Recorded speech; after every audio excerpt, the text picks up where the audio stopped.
you know 70% of English language is all Sanskrit? Do you know the meaning of the names of the months that we have? You know what August means? You know what September means? You know what October means? November means? December? No, you don't know, right? I'm going to give you a little surprise, a shock. August Shasht means 6th month. Sapt Ambar, 7th sky. Asht Ambar, 8th sky. Nav Ambar, 9th sky. December, 10th sky. Is it a surprise? So, December is the 10th sky. Falgun, February is the last month. March was the new year. That is when the spring was happening. The new year was celebrated throughout the world just 500 years ago. Even today in India, New Year is in March. March means move on to the next March. In China, New Year was celebrated in the end of February, and it coincides with the celestial movement.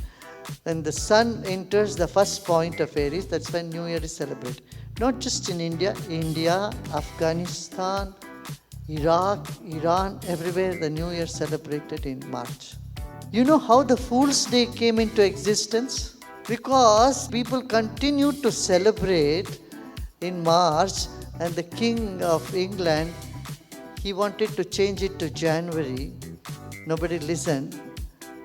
They continued to celebrate last week of March up to April 1st. So to stop them from doing it, he called that the Fool's Week, and then it became Fool's Day on April 1st. And that's the origin of April Fool's Day. Is it a surprise for you? This has happened only 500 years back. Before that, New Year was celebrated with the spring solstice, when March 21st, when the sun moves and the spring comes up, the whole nature is coming up. That's when it was celebrated. As I said, 70% of English language is all Sanskrit, like parts of the body. Nasa, nose.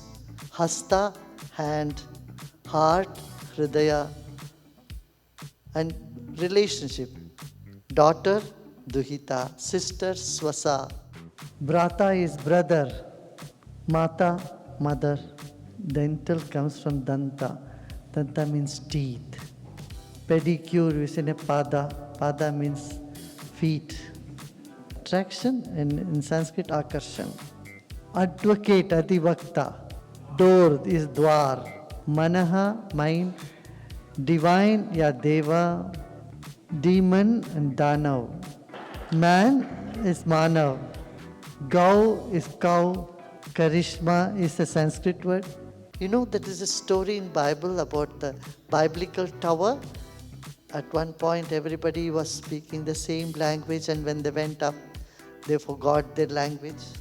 There's a story also like that. The descendants of Noah all spoke a single language. As they increased in number and began to spread eastward, they found a fertile area called Shinar and settled there. They decided to build a city with a tower that reached to the heavens. They wanted the tower to be a proud monument to themselves and a symbol that would keep them united as a powerful people. However, God was not so pleased. He came down and looked at the city and tower and said, "If as one people speaking the same language, they have begun to do this, then nothing they plan to do will be impossible for them. Come, let us go down and confuse their language so they will not understand each other." So God made the people speak many different languages, so they could not work together on building the city and tower.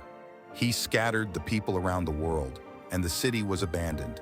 The city was called Babel, because God confused their languages.